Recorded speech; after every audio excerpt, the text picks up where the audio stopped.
Yes, guys, we are back. We are live. We are back with another match preview. It's Liverpool versus Leicester, or Leicester versus Liverpool, whatever way you want to put it. But today, guys, I am joined from Ant. Ant, how you doing, my man? Yeah, football aside, I'm great, mate. I'm enjoying my weekend and not letting us getting relegated ruin my mood. Oh man, we're going to talk about all that sort of stuff, relegation and everything. It's a mad season for Leicester. But guys, you know what to do once you're here, guys. Don't forget to hit the like button, hit subscribe, all that good stuff. Get active in the comments. Any questions you want to ask and Leicester related, get them questions in the live chat right now and I'll star them and save them for later, guys. So yeah, make sure you get your questions in for anything Leicester related that you want to ask him. Be nice as well. And guys, I know it's a busy Saturday. You know, I think there's playoff games happening right now, and of course there is Eurovision.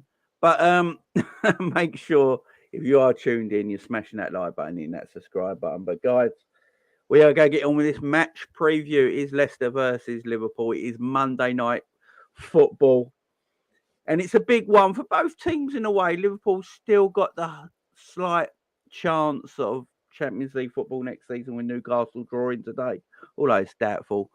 And Leicester are in a fight of their lives. And quick question: what's happened to Leicester this year? How long we got? Because I did a stream the other day of what went wrong with Leicester. It went for 3 hours. So as long as you want, go for it. But I wish there's one thing you said there, but I wish was true. We're in the fight of our lives. I wish some of this team had showed some fight at some point this season. Like you look at the teams around us: Everton, Leeds, Forest. All of them, they're not great, but they're absolutely scrapping and fighting for every ball, every point. They are absolutely working.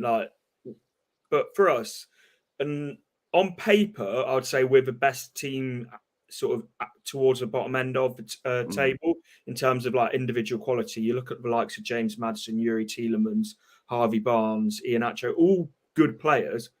But it's like most of these players know they're off in the summer. We stay up, they're going. We go down, they're going. It's like it makes no difference to them. And that is shown very much in the performances. So it's like I've seen Leicester relegated before. It is what it is. But when we've been relegated before, we've had a team of triers that just weren't very good at football. Now, this is one of the most talented Leicester squads I've seen in my lifetime. And we're still I'm 90% sure we're going to get relegated. And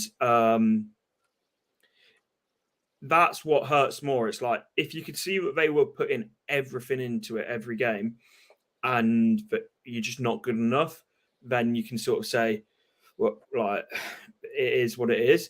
But when you see even players that are supposedly Leicester fans as well in Harvey Barnes walking around the pitch, backing out of 50-50s, and that's where it's like more frustrating, hurts more.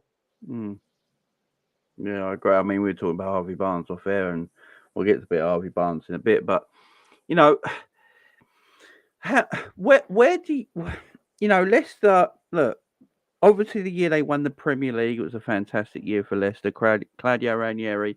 You know, I always say, people always talk about. You always get this talk about the bigger teams. Like, oh, if Arteta wins the Premier League, he's equal Klopp's record of one Premier League this season. Everyone always seems to forget about Claudio Ranieri and that sort when they talk about that, don't they?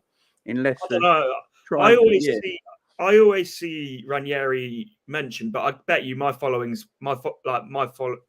on Twitter is like 90% Leicester fans. So it's like I bet you'll probably see a lot more Liverpool shouts than I will because I don't follow that many Liverpool accounts. So I don't know. I suppose it's just who you're following, isn't it? Yeah, I mean, Claudio Ranieri's like. He's a legend now. I mean, he won the Premier League with Leicester. I mean, he can't get better. And that's going back to that though. That's the difference between the board back then with Ranieri. Vichai made the ruthless decision to sack him. 8 months after we won the Premier League? Kuntop, his son, is not a ruthless owner, which is like when you're a club like Leicester and you don't have the finances that the bigger clubs have got, you've got to be shrewd and you've got to be ruthless. Brendan Rodgers should have gone 18 months ago. And that's why, like, you could. And I remember doing the stream with you before the start of the season, and I said we can have a very good season if Brendan Rodgers isn't here beyond the opening 10 games.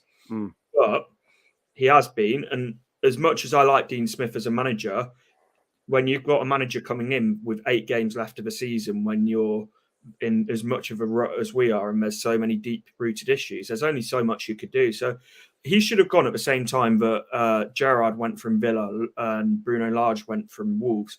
And both of those, I would say at the time, we were about as attractive proposition of both of those, where they got Unai Emery and Lopetegui. But because we've dragged it out, and as I say, I think Dean Smith's a perfect manager for a championship rebuild, which is what we're going to need.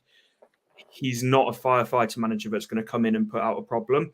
No. It's like the longevity of sticking with Brendan Rodgers is ultimately what's got us in this position.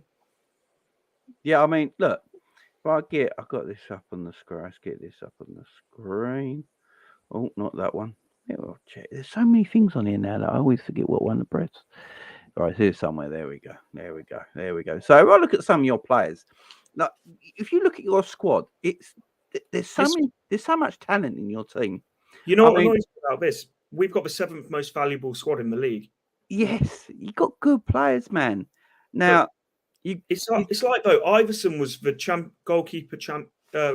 the championship goalkeeper of the season last year. Danny Ward started 28 games of the season. It only took until Dean Smith came in for Danny Iverson to even get a look in. I think after 3 games, we could all see Danny Ward wasn't good enough. Yeah, Iverson's a far better goalkeeper. I watched him the other day and I was like, why ain't he been playing? Yeah.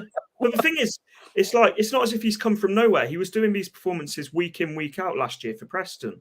And I know it's a different level, but it would be a different conversation as well if Danny Ward had been doing a really good job and you just can't drop him because but he wasn't. He was leaking goals left, right, and centre, but he was largely responsible for. Yeah. Danny Ward. Look, Danny Ward's. He's. We sold him for a reason. He's not good. He's not good. James Justin, has he been injured? He's been injured, but even when he wasn't injured, Brendan Rodgers still wasn't picking him. And he's only played 14 games. Yeah.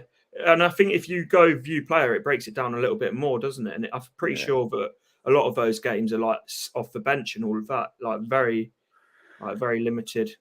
Yeah, he's is it 14 starts? He's played 14 starts. Well, I don't know how many of those games he finished, because so often it would be him starting and then Castagne finishing the game. And then him coming off. Yeah. I like James Justin. There was a lot of talk about him before, and you got like Sonucho. He's not quite the defender he once was. Again, this is something that comes down to, and it always comes back to Brendan Rodgers. He got frozen out of the squad for 18 months because he had a falling out with Brendan Rodgers. And then we've played and Sonucho is by far our best centre back. Yeah. But then he's played Daniel Amati at centre-back pretty much all season, who's a third-choice right-back, because he can't put personal issues aside to put our best players on the pitch. And I'll use a great example of it, like Leicester-related, is Nigel Pearson didn't particularly get on with Danny Drinkwater, but he put Danny Drinkwater in the team week in, week out because it was what's best for the team. Yeah. And Sonucho, at the age of 24, was in the team of the season in the Bundesliga and the Premier League. You don't do that if you're a bad defender. And now it's all but done that he's going to be going to play under Simeone next year at Atletico. It's like you don't go and play as a defender for Atletico under Diego Simeone if you're a bad player. And it's like, it's good enough for Simeone, but it's not good enough for Brendan Rodgers, who's struggling Leicester. That's a madness. He's only played 7 games this year. Has he been injured? Because I'm not quite... No. He's just been frozen out. Just been completely frozen out. Froze him out. But Diego Simeone, who loves defensive football, sees him as a good player. Yeah, but you know what's even more mad about this? Diego Simeone tried to get him last summer, but Brendan Rodgers rejected the move, yet he played 1 game. So, and he's going to leave for free? Yeah. That's mad. This is why, people don't realise, it's very easy to blame Brendan Rodgers, but until you realise, the actual mad things that he's been doing this year, like problems that we've been in. Tell me about Vestergaard. Oh, so this is another Brendan Rodgers masterclass. So a player that he was allegedly talking to, but 18 months before we signed him, then didn't want to play him, hasn't played him at all this season, and Vestergaard then goes out on Danish TV publicly slating Brendan Rodgers when he's still our manager. How can you spend 18 months tapping up a player for him to be Vestergaard? Like, yes, that's mad. He's awful. Like, he's awful. But the thing is, he was advised not to sign him by our scouts. And this isn't just like an article that you read. This is coming from Rob Tanner, who is like the man for Leicester News. Oh, okay. Saying that the club advised him not to sign Vestergaard because he doesn't fit the system. He's not what we need. He's still waiting to sign him. Same with Ryan Bertrand. 2 players that have cost Leicester over 30 million. It's just, and wages as well. You know, they're not going to be cheap. Yeah, that's including wages. But I know for 30 million for a club like you doesn't sound a huge amount. For a club like us, that's like a lot of money. You've got to be sensible with your transfers. No, a player I do like for Leicester, Ricardo Pereira. I always thought he was one of the top right backs in the Premier League, but that injury he had really sort of ruined him, didn't it? Because he's not been the same player since. But my God, before that injury, tremendous player. Talking about players I do like, Luke Thomas. He's championship at best. I like him though. You know, he's a player. I think Leicester. He should be in the Leicester squad. Maybe not a first team, but he looks like he'll play for you. If that makes sense. When I see him play, I don't know him like you would, but when I watch him play, he looks like he'll play for you. He's one of those against the likes of Liverpool. He always seems to have a good game, and like United. Then you watch him when he's on the ball and has got to get over the halfway line, and you're like, Jesus Christ, how have you made it as a Premier League footballer? Yeah, fair enough. Like I say, I only see him when he played us, and he did in big teams, and he does look pretty decent. But as you say, maybe that's when, maybe that's a mentality thing when he's not doing it against the smaller sides. Maybe where. Maybe that's a mentality thing. Look at these boys here. How are you in the relegation zone? Harvey Barnes, Yuri Tillemans, James Maddison, Dewsbury-Hall. These are players, man. These are absolute. Look, we'll get to the Harvey Barnes stuff in a minute. Yuri Tillemans. Now he's out of contract in the summer. Now a lot of people that ain't Leicester fans are always not sure on Yuri Tillemans. When Yuri Tillemans always comes up for discussion about transfers to clubs. I've heard it from Liverpool fans. I've heard it from Man United fans. And a lot of fans always talk about his stamina. I don't know if it's a myth or something people throw at him. What is it? I don't think I would say it's a myth, but I don't think there's a reason he hasn't gone to a top club. And I absolutely love Yuri Tillemans. He's one of the few players that's still showing absolutely everything for the club. And it's like, when you've got a player like that who knows he's leaving in the summer and still putting absolutely everything in, and then you've got local lads who are walking around the pitch, make it make sense. But with Yuri Tillemans, he's got that technical ability, but like to be a top midfielder, but he doesn't have that athleticism to sort of cover the yards around the pitch that a modern midfielder needs. Like, I compare him to Ilkay Gundogan quite a lot, but on the ball, he's very similar to that with like incredible technical ability, can pick a pass, can shoot from range, can dictate from deep. But then Ilkay Gundogan can also like work incredibly hard defensively and get around the pitch, and is like also able to press very well. And that's what sort of the difference between him. I'd say he's a very good midfielder, but then you've got the likes of Gundogan that are those elite midfielders. I'd say that's the difference between them. No, I like him. I've got to say, but not as much as I like James Maddison. I remember when you bought him from Norwich, I believe, wasn't it? It was Norwich, yeah. And a lot of people were talking about him at Norwich, and he went to Leicester. And for me, he's one of England's most creative footballers. I think he's fantastic. My only concern about James Maddison has always been his ability to stay fit. I think that's sort of, it's a narrative that's run with a lot more than's true. Like, he's like, you see there, he's played 27 games for us this season, and it's good amount. That's good, man. And he's a Premier League only as well. He's a Premier League only. Yeah, exactly. Well, I say that as if we didn't get knocked out of the cups pretty early on. Cheers, Brendan. But anyway, but he's he's our main man, and he's absolutely brilliant. But he shouldn't be our captain. And I feel like he's almost got that Harry Kane effect, where he's trying too hard and trying to be the main man too much. Because it's like you see, like, with Harry Kane, where you watch him, it's like you can tell that he really wants to do well for Tottenham, but he just hasn't got anyone sort of his level around him there apart from Son. I would say on a smaller scale, that's what Maddison is at Leicester. He's like a class above everyone else, and he's like, you can tell it frustrates him, where he's like putting balls into the box that are almost tap-ins, and people are just getting nowhere near them, and like he hasn't performed particularly well in the last 3-4 weeks. Like, I'm not going to lie about that, but he's still putting a shift in. And what I will say is he should never have been anywhere near that penalty against Everton. But like, people and a lot of Leicester fans are giving him hard time because of that penalty. I'm never going to criticise someone for stepping up to take a penalty, but it's also then his social media posts after don't help him. And that's where I think he will struggle moving to a big club. Is he gets sort of a bit sort of edgy with when Leicester fans get on his back, and when like he gets a bit of backlash from Leicester media. If you go to a big six club, it's going to tenfold like what you get. Yeah, totally. I mean, yeah, he's always been sort of like a bit of a Jack the Lad, ain't he? James Maddison. He's always been a bit, but when he then plays the game, he looks quality. So I think there's like this. There's that thing where you got to find where you don't want to take the person away from what he is, his character, because it could ruin his game at the same time. But he has got to level himself out a little bit. But you look at his stats. I mean, that's 27 Premier League appearances, 10 goals, 9 assists for a team that's struggling.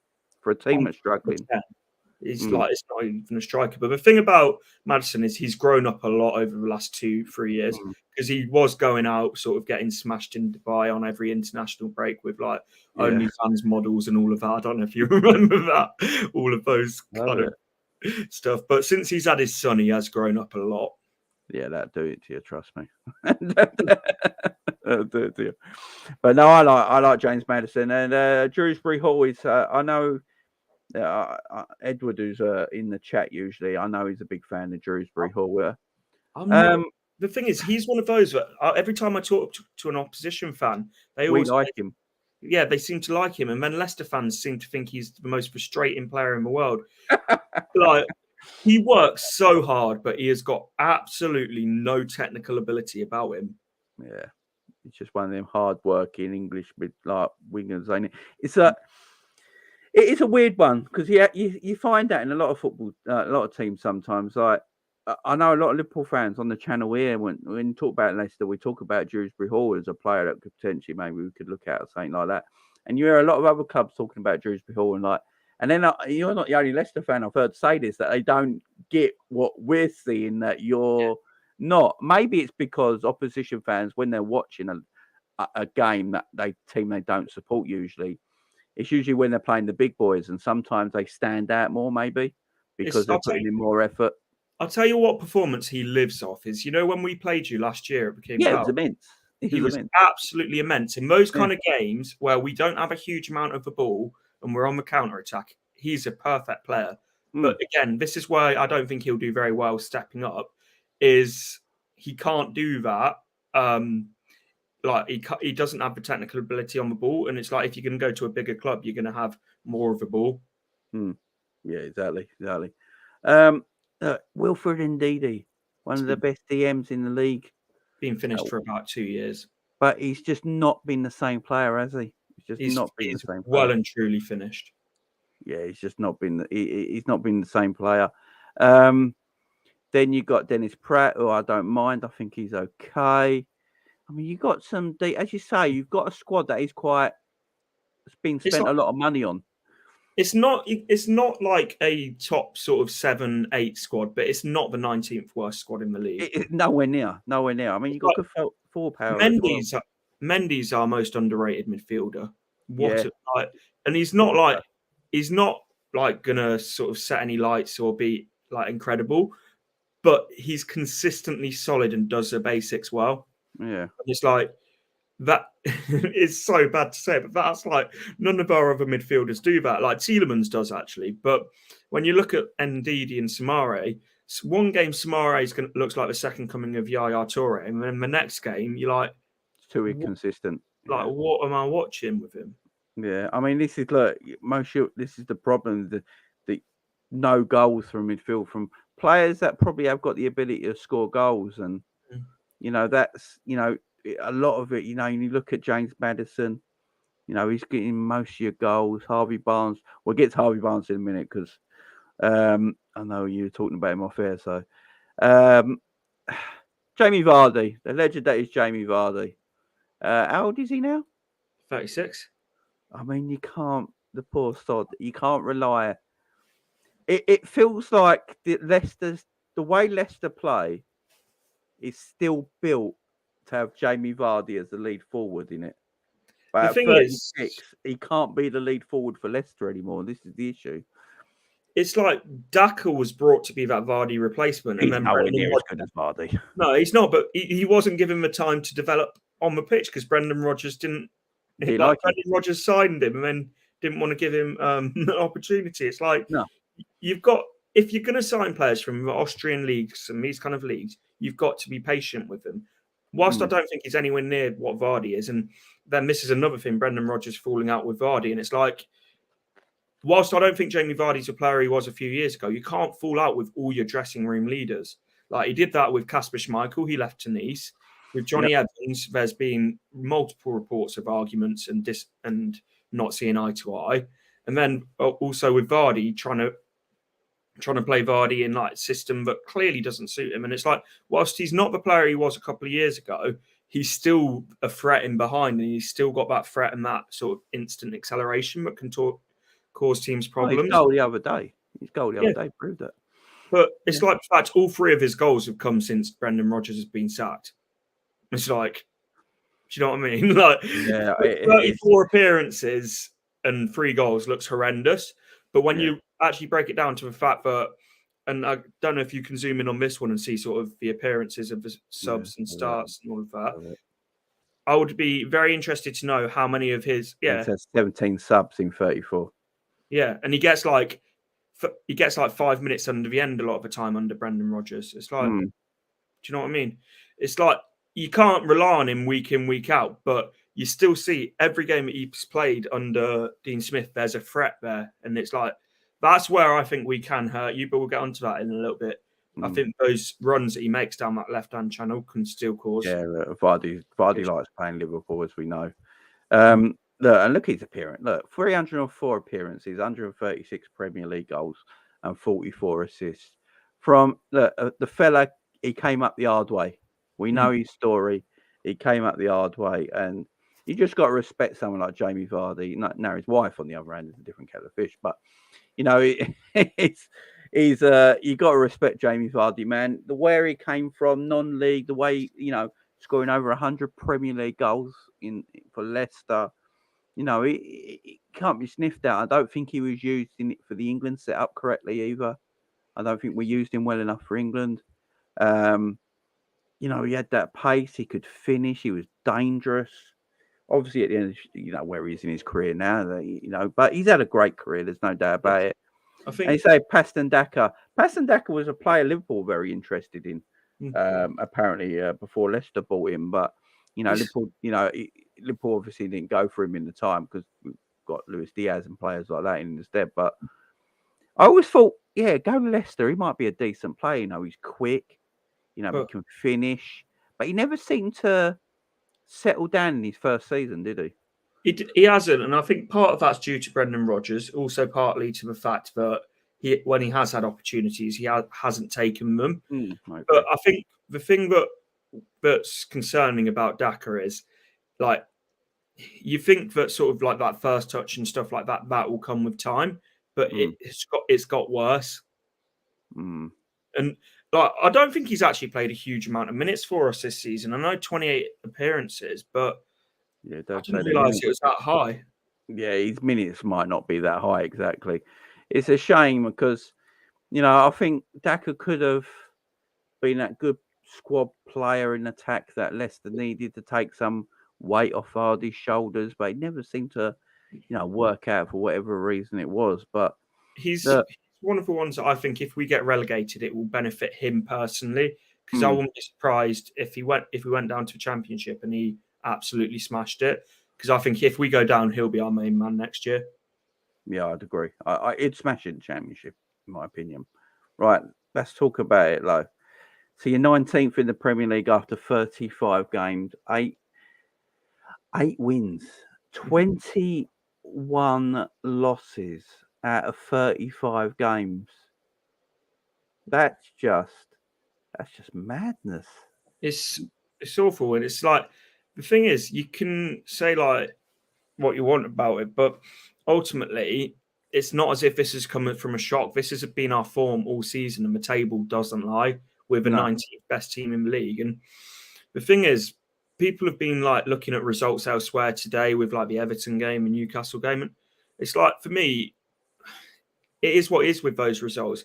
Those results won't get us relegated. Letting Southampton do the double over us will get us relegated. Letting Bournemouth do the double over us will get us relegated. It's like those are the games that have cost us this season. It's like it frustrates me because it's like, as I say, it's a talented team, but like on paper shouldn't be down there. But you got teams like Leeds who probably don't have as good a players as we have, scrapping for absolutely everything. Same with Everton and Forest. That's what annoys me more about it. Yeah, I mean, I look at you scored 49 goals. If you look at the relegation teams, you're the team that can score a goal. Yeah. You are the team that can score a goal. Obviously, defensively, there's a lot of issues, but you're on 30 points. If you're looking up to 16th in Forest, they're 4 points ahead, and they played a game more. Everton, obviously, on 32. This game Monday night, it's win or over. It's massive, ain't it? It's win or it's over. Like it's that simple. But I say the thing that worries me is like we can score goals, and like we've proven that this season. But it's the timings of the goals is where it's become a little bit irrelevant of the fact like you can score as many consolation goals as you want. But the fact I've got a stat written here for my preview later. So 5 times this season we've conceded more than 4 goals. 18 times this season we've conceded 2 goals or more. It's like you can't ship goals at the rate that we have and expect not to be in trouble. That's the issue, ain't it? I mean, you look at your games left, obviously at home to us on Monday. Then away to Newcastle. I'll be watching that game very closely. And then at home to West Ham to finish off the season. Now, all depending on what West Ham, if they beat AZ Alkmaar and into the Conference League final, and West Ham are going to probably be safe, that could be a big game for Leicester. You know what will annoy me even more? If we're down by that point and then we beat West Ham 4-0 or something like that, that will infuriate me more than like if we draw that game. Yeah, this game's massive because I do think if West Ham, because I think West Ham beat Alkmaar in the first leg, didn't they?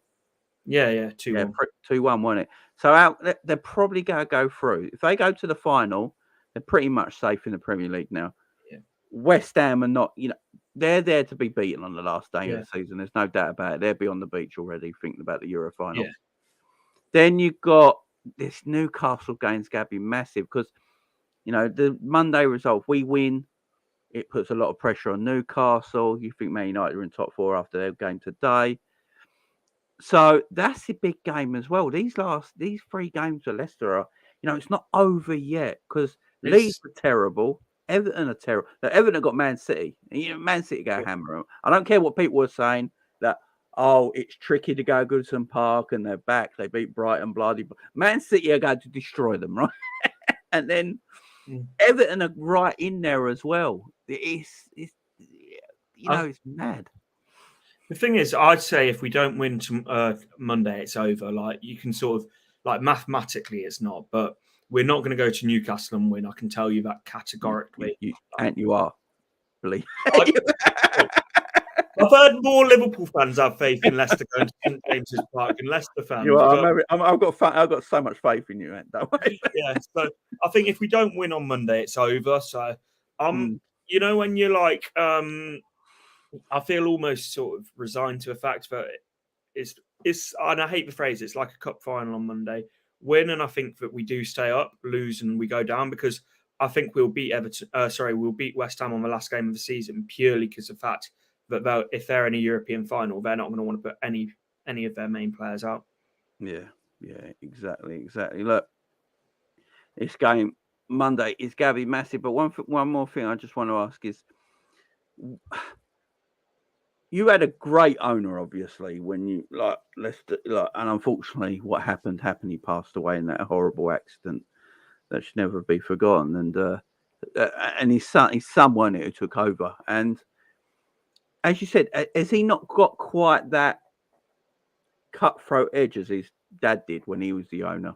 No, Kuntop, who's our current owner, the son of Vichai, he means well with a lot of what he does with Leicester, but he doesn't have the ruthless edge that Vichai had. And what I'll say is, like, you look when we won the league, he sacked Ranieri 8 months later. Everyone was saying that is incredibly harsh.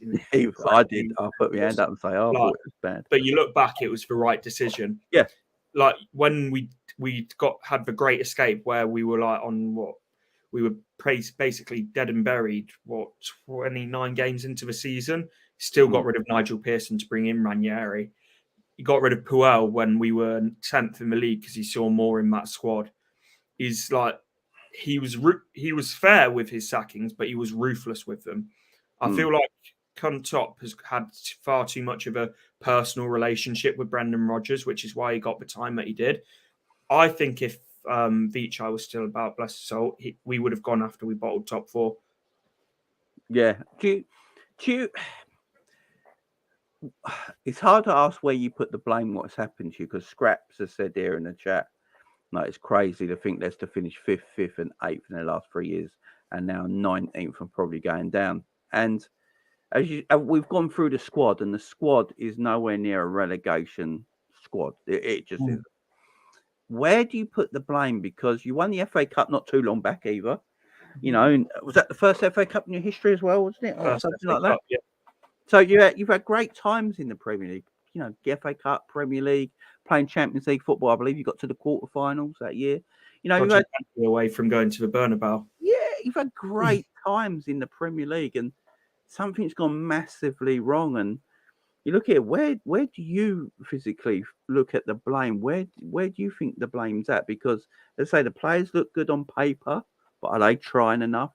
Was Brendan Rodgers there far too long? And as you say, you look at the teams around you at the time that were struggling as you were, around that same area, like a Villa. They went and got Unai Emery, who's a fantastic coach. Probably doesn't get the respect that he should because he is a very good coach. And I always said you had Potter out there, Graham Potter out there. And I've always said it. I thought Graham Potter would be perfect for Leicester. Yeah. My thing is, I think Brendan Rodgers should have gone after the 4-1 Forest defeat in the FA Cup. Like, when you go to your local rivals to sort of retain your first, like the defending champions of your first ever FA Cup, to get humiliated 4-1, like in the way that we did, and it just unravelled from there. And I think the problem was, after that game, it very much became a self-preservation job for Brendan Rodgers.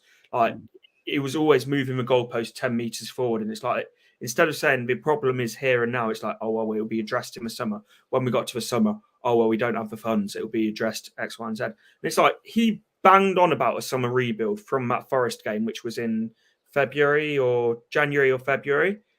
All well knowing, but we didn't have the funds, but because it would take the pressure off him at the time. Like, he should have gone there and then. Like, after that Forest game, he should have gone. And it's like, and I'm not exaggerating this, there's been in between 10 and 15 occasions where he genuinely, legitimately could have been sacked. You look at that Tottenham game where we were 2-1 up in the 95th minute. We lost 3-2.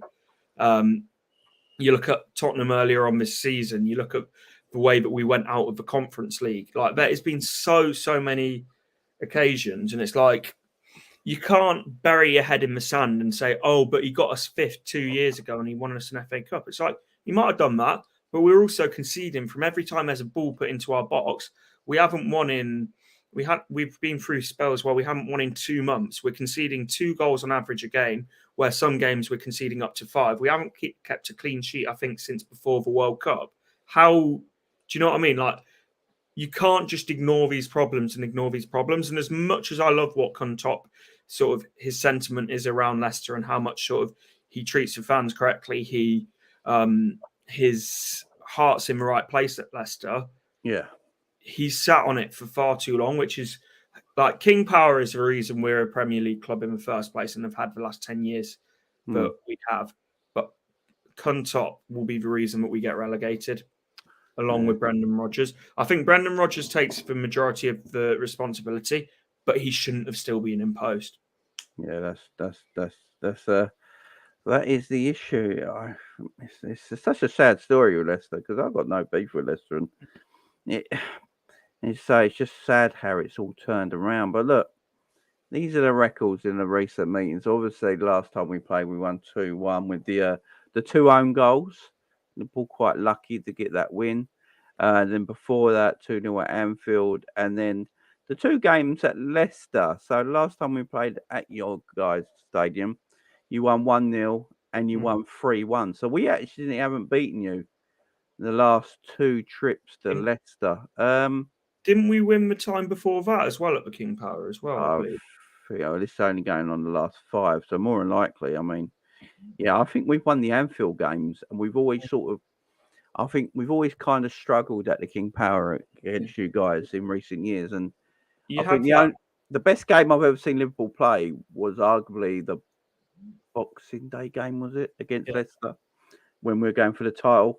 That was the because Leicester were a proper team then as well. You know, you were challenging. I think you were 3rd in the league in that time, actually.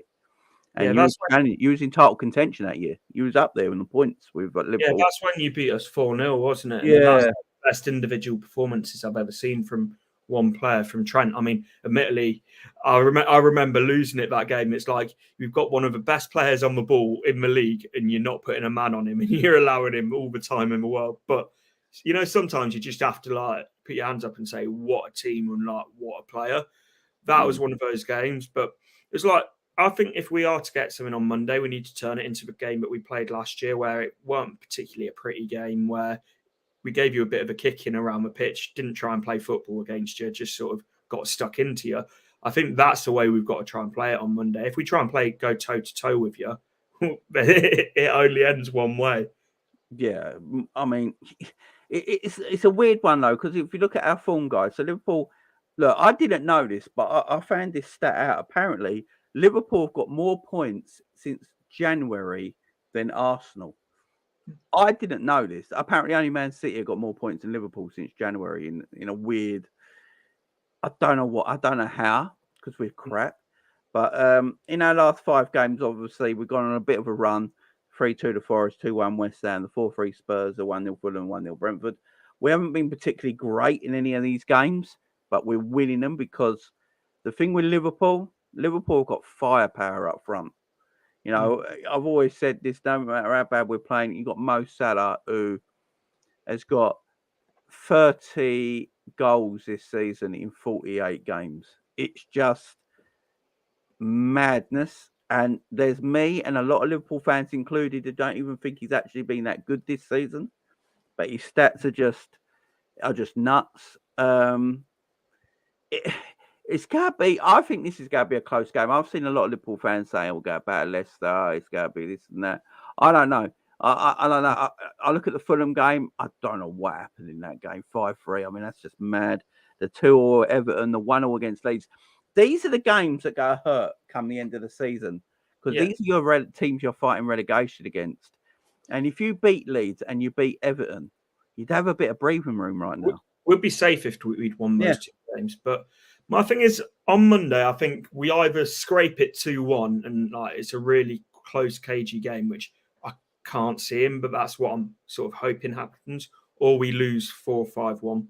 I don't really think there'll be an in-between. I think we'll score because we cause problems, but we just can't defend to save our lives. Yeah, and that's the thing right now. Liverpool are not great defensively either at the moment, but you know, we do score goals, and this is the thing. But as we saw in the league table just now, at the bottom end of the table where you guys are, unfortunately. But you guys are scoring goals. You know, you've got 49 goals, so you are capable of scoring a goal. There's no doubt about that. And so this is the season so far for both teams, 5th and 19th. You know, I know this is terrible for you, but this is terrible for us as well. I mean, we shouldn't be in that position. You know, we've won 18 games. You've won 8. The draws are quite even. We've lost 9, 21. That's just mad. Average goals scored per match, though. There's not a lot in it. Average goals conceded per match. Again, not as much in it as you might think. Clean sheets, we've had 13. Chances created. This is the big thing. Liverpool create a lot of chances. And then there's like defeats and our worst defeat. Question for you, Ant, as a Leicester fan, what do you think's happened to Liverpool this year? I'd like to hear someone who's neutral, because us Liverpool fans have been debating it all year. What do you think's happened to Liverpool this season from someone looking in? I don't think you can just pin it on one thing. I think there's a fair few things. So I think you've lost your midfield's declined massively, and you haven't invested in the right areas in that midfield. I think Fabinho was a brilliant player, but he's declined massively. Henderson, same thing. I think was a brilliant player. He's not the player he was a few years ago. Then you look at the likes of Curtis Jones, goes through purple spells where he looks brilliant, and then other times, I don't think he's a bad player, but I'm not convinced he's a top 6 level player. Then you've got Harvey Elliott, who at times looks brilliant, but he's young, he's inconsistent. Thiago, top draw player, but can he be relied on? And so you've got that midfield that's declined. I think you've got Trent, who, like, for the first 6 months of the season, looked a complete shadow of what he was before. Now in this new sort of hybrid, inverted, whatever you want to call it, role, looks brilliant. And I think it sort of suits him down to the ground, that he can have the entire pitch in front of him to pick out the passes that he wants. Because I think he's got one of the best passing ranges in the league. And like the ability that he has to find a pass is absolutely incredible. But also, I think going forward, it was always going to be difficult. Like, you lose Sadio Mane, who was a player that I think his best years were behind him. But if you're going to replace him with someone like Nunez, who isn't the same type of player as Mane is, I think, whilst I think Nunez is a good player, he's a frustrating player in terms of the fact he gets a lot of chances, misses a lot of chances, but he causes problems. But I think that was always going to take a transition period. And I've argued this a fair few times, and I'm going to get slated for this. I can already hear it. Gakpo, I think, is going to be long-term a better signing for you guys. I think he's I agree. I've already debated this on the channel. I literally think Gakpo is a quality signing. The more I watch him now, the better he looks to me every time he plays. And I just see a talent there. Yeah. And for the money we spent on him, look, I think we spent in January, we only paid £4 million for his services. It's a £44 million deal in all, but we only literally spent £4 million in January for his services, and that's a bargain. And yeah, the way we play under Jurgen Klopp as well, and the style we play and with the system we play at this moment in time, like we've all said it on the chat, everyone in the chat now said it. We got a lot of faith in Darwin Nunez. We think he can be a player because there looks like there is something there. If you just polish it up a little bit, he looks like he could be brilliant. But with Gakpo, he just suits the team straight away. He just sort of slotted in. Tell you something I noticed, because when we played PSV last year in the Conference League, I sort of when I watched him, like, and this is something that you don't really pick up on TV, is the movements that he makes off the ball to create space for other players is phenomenal. Yeah. It's what people used to talk about with Firmino. It's like, he might not get the most goals and assists, but he brings other players into the game. So it's like, you might look at his numbers and they might not be the most impressive in the world. They're not bad by any means, but he brings more to the overall game than just goals and assists, his link-up play. And I think he also presses from the front as well, which is something, again, Nunez can do. But I think that's something that you've lacked, because it's very easy to say, the defence isn't being all that this year, which, again, I think that there has been problems defensively for you guys.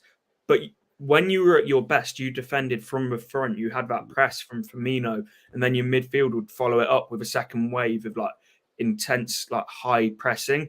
This year, I felt like I feel like you're getting back to that now, but like you haven't pressed from the front. You've been sort of segmented pressing, and what I mean by that is like one player goes, and then you have to wait a little bit, and then another, almost like disjointed. When you were at your best, you pressed, but you pressed as a unit, and you were so hard to play through. Now, maybe not so much in the last sort of 8 games, but earlier on in the season, it looked like at times teams could play through you very easily. No, I agree. Right, this season, teams can, as soon as anyone presses our midfield, we can collapse a little bit. There's no doubt about that. Because, the midfield players can't do what they used to do, counter pressing high up the pitch, all that sort of stuff. So at the moment, we are maybe getting back to it a little bit. Maybe with Trent's new positioning, that is definitely helping. But look, Liverpool under Jurgen Klopp always finish seasons really strongly. We always do. We always go on a run. So it's not actually shocked me that we're going on another run now. We could finish this season winning 9 in a row, which is kind of mad. There's not many Premier League teams that win 9 or 10 Premier League games in a row. And at the end of the season, if Liverpool win these last 3, they've won 9 Premier League games in a trot, which is good for next season because it gives us confidence going to next season that this team ain't dead and buried. Next season they will be back. But I was going to say, what you mentioning Trent as well. I wanted to ask you something because this is a debate I've had a fair few times with a lot of people. Yeah. So I know he's playing this hybrid role at the moment of sort of a right back / inverted midfielder. Do you think he could be a natural midfielder at the top level? Because this is where I seem to disagree with a lot of Liverpool fans. Because a lot of them say yes. For me, I think he doesn't have that ability to take the ball sort of on the half turn. When he's got the whole pitch in front of him to play a pass, I think there's very few players that come close to him. But you know that ability to take the ball under pressure that a top midfielder needs, and I think that's what lacks from his game to push him into the midfield. It all depends what formation we play. If you played Trent in a double pivot with a defensive midfielder next to him, and he's got the game in front of him, then Trent could play there all day long for me. If you play him in 4-3-3, in the way Jurgen Klopp plays, then he has got to play on the half turn, on the counter and stuff like that, and under the press. And as you say, we don't know if he can do that just yet. And I think that's what Klopp's trying to figure out, because I think Klopp does see his attributes are so good going forward. There's no doubt about it. If Liverpool could make him a midfielder and Jurgen Klopp could sort out his positioning and put him in a position in midfield where, like when you looked at, I'm not going to pair the two, but if you look at Thiago back at Bayern Munich and Barcelona, he played in a double pivot. He always played with someone that screened for him, and then he had the creativity and everything was in front of him. If you can do that with Trent, he could arguably be one of the best in the league, no doubt about it, because of his ability on the ball. But if you play him in the 4-3-3, you're asking him to move about quite a lot, and then I think it'd be difficult in the 4-3-3. So you might stay inverted. I've got a feeling we're going to play this system next year. I think this is it now. I think Liverpool looked at it and thought he can't just be a right back now. We're going to go inverted. You got Konate there who can play that centre back role, which is the reason why I think we're in the market for another centre back this summer to come in and maybe sometimes play 3 at the back and then play, Trent as that double pivot in midfield, and then can use that right back area, which he's used to. Yeah, I think that's something Liverpool might be looking at, because I've said it for a while. We all know Trent's weaknesses. It's there for everyone to see. He's not the best defender. We know this. I've always said it. I think he's been a midfielder that's played right back his whole career, but he's always been protected in Liverpool because the teams we've had since Trent's been at Liverpool are immense, and everyone's protected him. Now, the last 18 months, our midfielder started to decline. The forward line was starting to decline. So that press had gone, which made Trent, look more defensively weak. He's not like, I don't think he's got anything any better as an actual defender since he was 19 to 24. I think his defensive ability is basically the same. But what Trent's very good at, when I watch him in midfield, he's actually for me, when he picks up them midfield positions, I think he's actually a better defender in midfield than he is at fullback. Because because he can see the game more and he's got to concentrate more, because at fullback, you're only having to defend a one-on-one at times, or you got to defend space, where in midfield, he's got to be alert constantly. And what Trent's very good at is intercepting. He's very high on the stats of intercepting. And that's what Klopp likes his midfielders to do, to intercept, win the second ball back, high in transition and stuff like that. And that's why Trent's looked excellent in recent weeks. But he's coming from right back into midfield inverted. I'd like to see what Trent would be like if you just started him there, instead of coming into that area. It'll be an interesting one. And I don't know if you remember it a few years ago, Southgate put him in midfield for half a game. I think the thing is, if you're going to do it, you need to give him an extended run in the team, not, he's had a poor game the first time it's happened, then that's like, write it off from there. If it's going to happen, you need to give him, I would say, 5-6 games to actually see if he can adjust to it or not. But one thing as well, and this is what gives me a little bit of hope on Monday, is as good as it is going forward with this inverted midfield role, right back role, it does leave a lot of room in that sort of down that left-hand channel. And I know you've got Konate and Van Dijk at the back, but do you think it leaves you slightly exposed at the back? Yeah, look, since Trent's gone inverted, we still have that same issue in that right side of the pitch for us, and everyone's, the opposition's left-hand side, because as soon as he goes into that midfield role, you're asking Konate really to come across and sort of cover his centre-back, right-back role in that sort of like ghost-like state, basically. And because he's got the athleticism and speed, he can sort of get away with it at times. But the problem is, it will catch Liverpool out, okay? It will catch Liverpool out. Leicester have got some quick players in there that can maybe take advantage of that area Monday. That is an area I think Smith will be looking at. He knows what Trent's going to do. I think he'll know going into this game, you're the home team. Liverpool probably going to dominate the ball. Trent's going to come inverted. We know what he's going to do in the midfield area. But once he does that, Liverpool fall asleep in that defensive area. We got to try and take advantage of that and put players in that area where we can maybe get an overlap on that area of the pitch and overwork Liverpool on that side. I don't know about you, Anne, but I think if I was a Leicester fan, maybe that's what I'll be thinking. Yeah, I don't know if you follow. It's an account I retweeted a lot. It's Foss Hub, that sort of does like the Leicester tactics and sort of goes into nerdy sort of numbers about like heat maps. I'm a proper nerd. I love this kind of stuff. But it's like 90% of the runs in behind Jamie Vardy makes, take away this game, is down that left-hand channel. It's always seems to come down that left-hand channel going central. So I think that'll be something that we look to exploit. But it's like, I don't want Barnes to play this game, but at the same time, if he was to play it, I think he would cause issues going the other way. It's just I don't trust him to work hard enough going the other way, where he doesn't leave the left back completely exposed. Yeah, and it's a fine balance, because yes, you can expose Liverpool in that area, but then if you expose Liverpool in that area and you leave yourself exposed at the same time, you got Mo Salah coming down on you. You got Mo Salah down that side. Then you got Trent, supporting Salah down that side, and that's where you have to have that fine balance when you're going against a team like Liverpool. We give opposition chances. We always have done under Klopp, even when we were defensively good. Title-winning team. The team before that, when we only conceded like 26 goals, we're defensively good, but we always gave up chances because we play such a high-risk brand of football that, chances will be given up. And I think Leicester will get their chances on Monday. I really do. It's just if Leicester can be clinical enough, and that's going to be the answer to it, because Liverpool go have chances as well. There's no doubt about that. And Liverpool clinical at the moment. The thing is, it's just being clinical enough. And it's also, if the fact it's like we might get our chances, but if it's like against Fulham where we're 3-0 down before we start playing, what's the point? Yeah.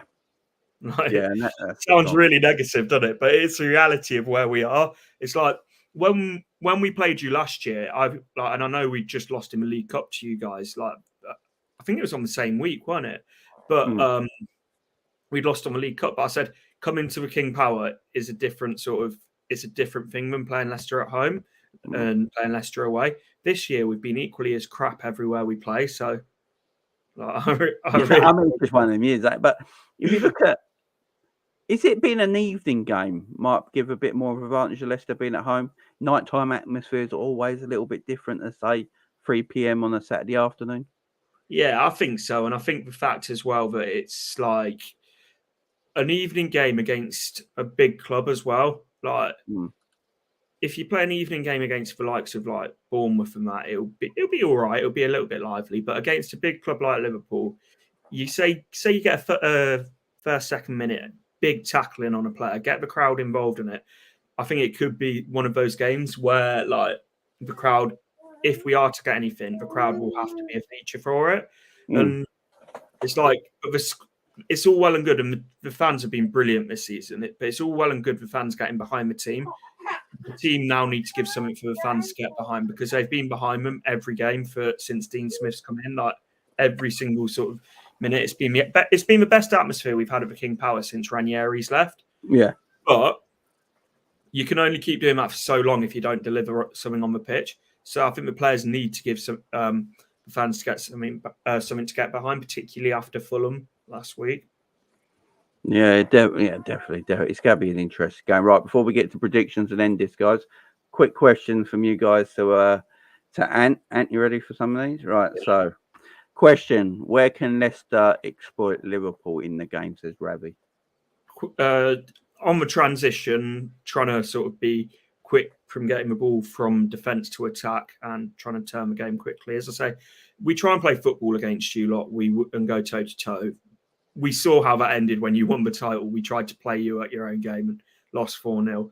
You're not as good a team now as you were then, but neither are we. But the drop off from us where we were compared to where you were is like I'd say we've dropped about 20 stories. You've dropped about 15. Yeah. Okay. That's a good point. Big up Minerals. Jamie, question for Ant. Do you think the defence has got you relegated? No, I think Brendan Rodgers has. Yeah, I think you answered that earlier as well. Question, Jamie and Ant, how do both teams approach this game? From Liverpool's point of view, I think Liverpool just got to approach the game like they've done for the last 6 games.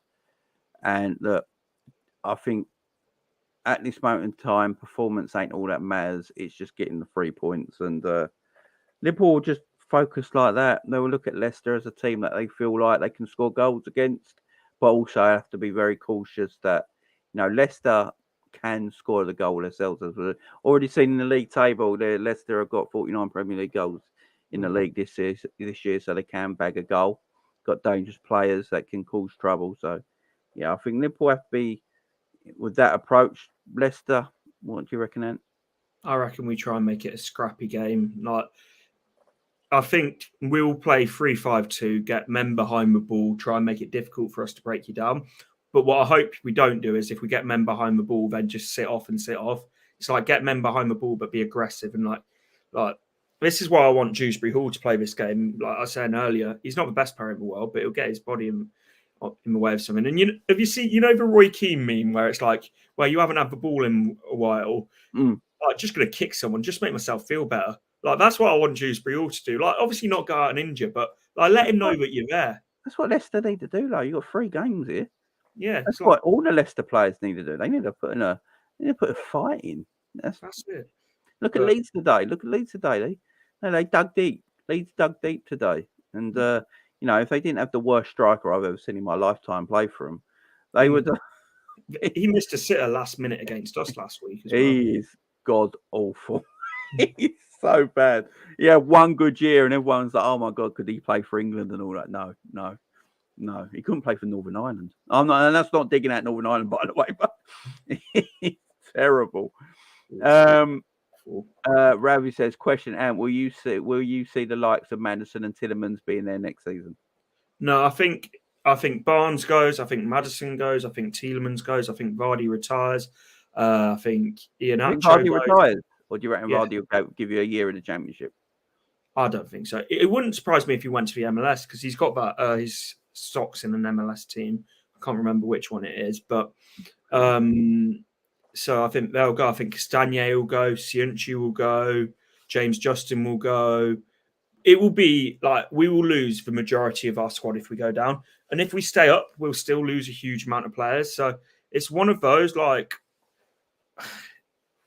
I think if we go down, I think we'll struggle to come straight back up. Yeah, you got a lot of players there, haven't you, that might want to play Premier League football. And we've already spoke, like you spoke to me off air about a certain player. Now, a lot of people think this geezer is mustard. Let me have your thoughts on him. Go for it. Harvey Barnes. Harvey Barnes.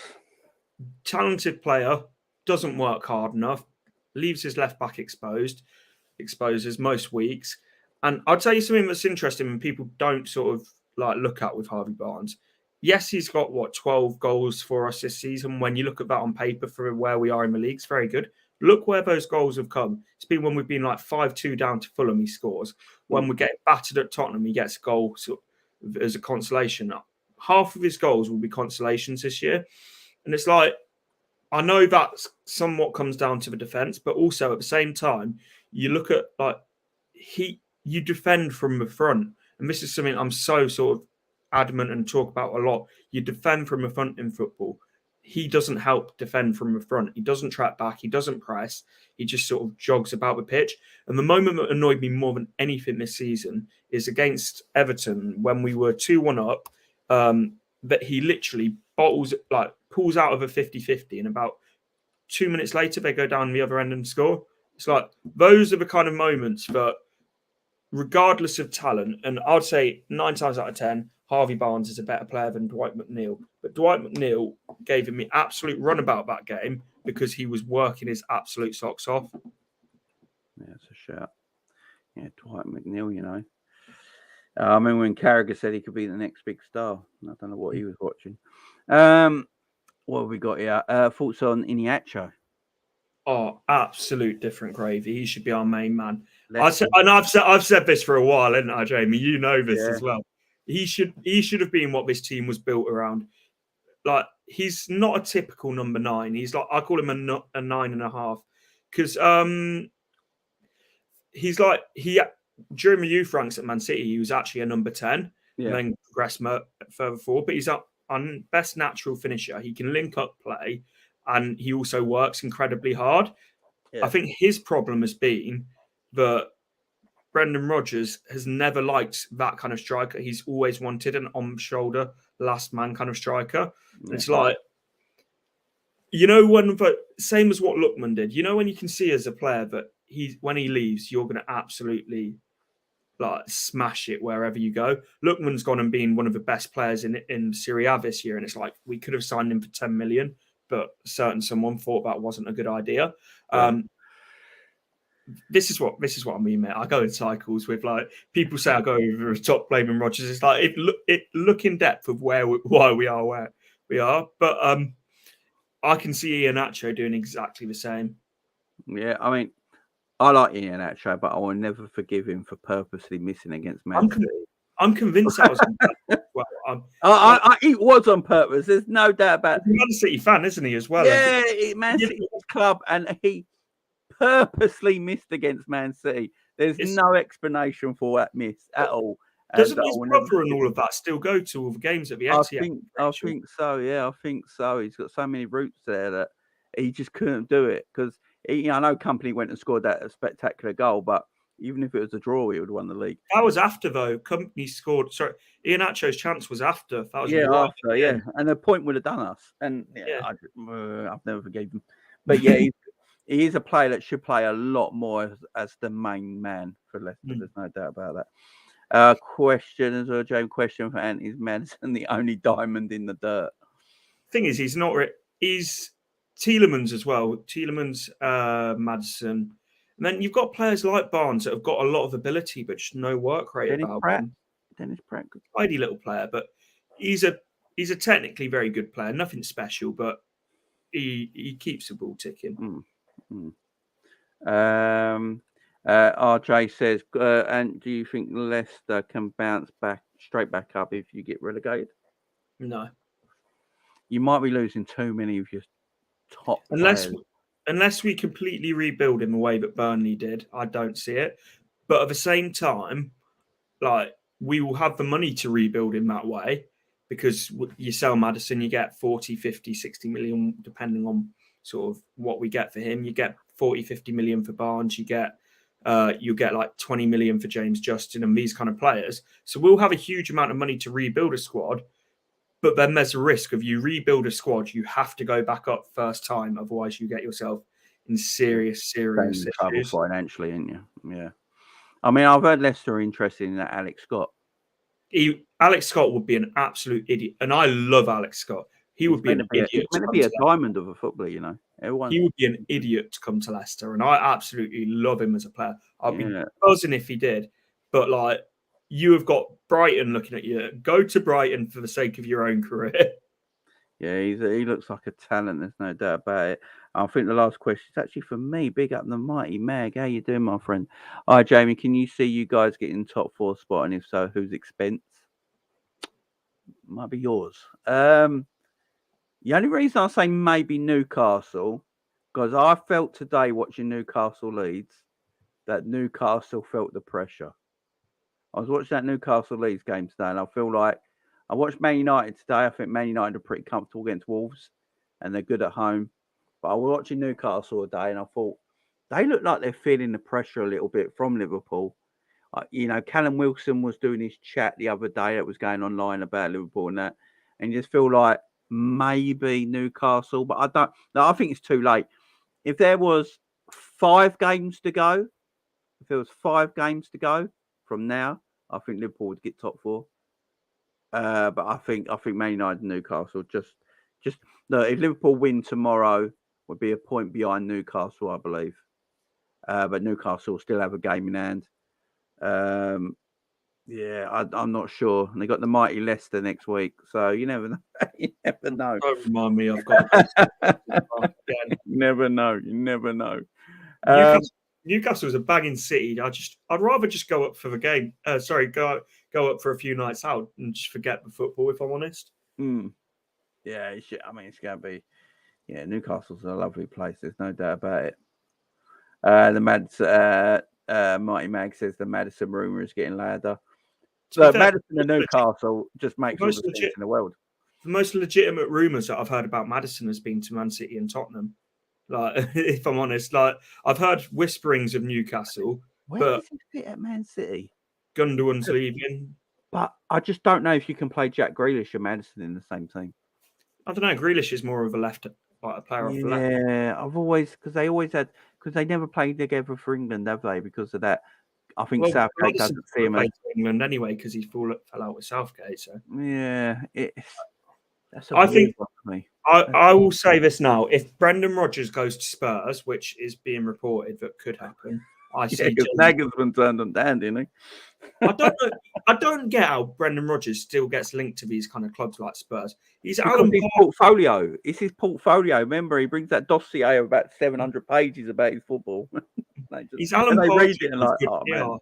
He's just Alan Pardew with good PR. But what it is, Brendan Rodgers, he plays nice looking football for the first 2 years and then it finishes. Like Brendan Rodgers has got like a 2-year thing, and then after that, it falls off a cliff. Like players just fall out of him as well by the look of it. I think players just literally fall. Look, when he was at Liverpool, he decided the best thing to do when we played Real Madrid at the Bernabeu was put Gerrard on the bench. It's like though, James Maddison absolutely loves him, and like he's like a disciple of Brendan Rodgers. James Maddison. That's why I think he will go Spurs if Rodgers does.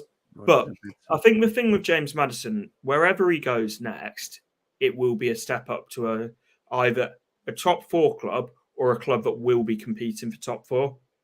So, as I say, I'm not really that asked where he goes. Good luck to him. He's given us 3-4 great years. Just whoever gives us the biggest fee, then good luck. But it's one of those. It's like I can see us losing 90% of like our big names in the summer. Yeah, I mean, Tillemans is definitely going for free in a way, isn't he? So Maddison, I can see Maddison. Maddison's a Premier League footballer, so he's got to leave. I mean, Ndidi, I hope he does. He's been finished for 2 years. Yeah, I mean, there's players there that Iheanacho should stay at Leicester. I feel. I think if we're a Premier League club, he should stay. If not, he should be going. He's far too good to play in the Championship. Daka will definitely stay because I think Daka could score goals in the Championship. No, look, if Leicester seriously want to come back, they should sit down with some players like Iheanacho and Daka and go, look, you two, I want you to stay here because you two get your bang goals in this league. And if you two bang goals and stay fit, we can get back up. So maybe that's a discussion they go. Maybe that's a discussion. But right, let's do it. Prediction time now. This is a big game. It's a big game for both teams because Leicester at home on a Monday night under the floodlights. They've only got one home game left after this, I believe. It's their last game of the season, ain't it? At West Ham. So it's Liverpool coming to the Leicester. Leicester fans don't want the big teams playing against Leicester next season. They don't want to be in the Championship. So this is going to be a massive game. I think it's going to be an edgy game. I think it's going to be a tight game. I'm going to go 2-1 Liverpool. I think it'll be quite close. I know a lot of people think that Liverpool going to smash Leicester a bit. I think what we've got to be careful of here is that Leicester are fighting for their lives. And they've seen the results around them. Leeds have dropped points again. Only picking up 1 point. Newcastle, if they can get a win here, Leicester, beating Liverpool at home, and then with West Ham on the last day of the season, where West Ham will probably be already done with their season and already thinking about other things. They win their 2 home games, Leicester. I think Leicester stay up. I really do.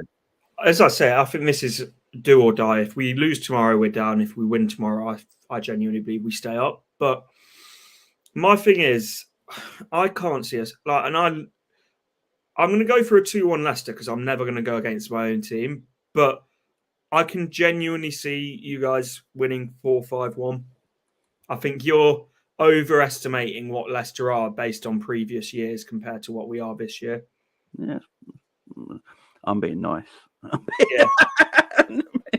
Hey, just say it. I actually think it'll be a tough game because I don't like playing Reddit. I don't think of playing. You're playing a team. Leicester can be dangerous. They can score goals. They can create opportunities, and this is a massive game for Leicester. For Liverpool, Liverpool don't win this game, we wouldn't probably finish in the top 4 anyway. So, we can relax a little bit where Leicester are really going to be at here. And I think it's going to be a dangerous game. That's why I'm going 2-1. I think it'd be quite tight, I actually think it'd be quite tight. Question. And would you keep Dean Smith? That's a good shout. Would you keep Dean Smith? It's an ironic situation for Dean Smith. I think he's got more chance of keeping a job if we get relegated than if we stay up. It's like a really weird situation because I think if we stay up, apparently Graham Potter's still interested, and this is by good sources, that Graham Potter is still very interested in taking over at Leicester if we stay up. Should have been the manager in the first place.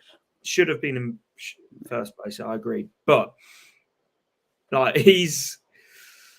if we get relegated, I think Dean Smith's a man that can rebuild us. He's not a firefighter of a manager that comes in and puts out problems. He's someone who, everywhere he goes, he builds clubs. You look at what he did at Walsall. He built Walsall up and got them promoted. Well, he did at Villa in the Championship. You look at Villa. Also, Brentford. He built a lot of the foundations of what Thomas Frank is now doing at Brentford.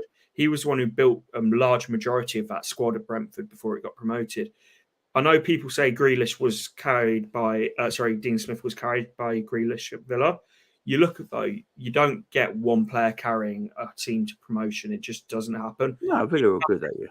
He massively changed the fortunes of Villa. And also, people won't like to hear this. I don't think Jack Grealish would be the player he was if he didn't have Dean Smith for those 4 years as manager. The development at that stage of his career was absolutely huge. I mean, I look at it with that before we go. I look at that with Dean Smith as a player, as a manager who knows that league. He knows what he's doing now. As you say, he's done it with previous teams there. And you only have to look at your Midland rivals in a Villa and He did it with Villa in the Championship, built them up, brought them into the Premier League. Now, Dean Smith might not be a Premier League manager, but he's definitely a Championship manager who knows how to do it in the Championship.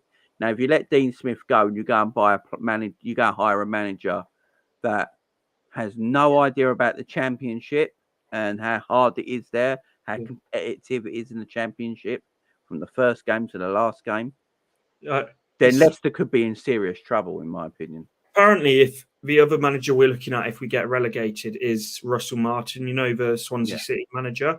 Okay. And it's like a young manager who plays expansive football and promotes youth. So, but it's like, it just feels like, would that be a bit of a sideways step if we've got relegated for Swansea's manager then to come to Leicester? I'd keep Dean Smith. I'd literally. I think Dean Smith's the safe.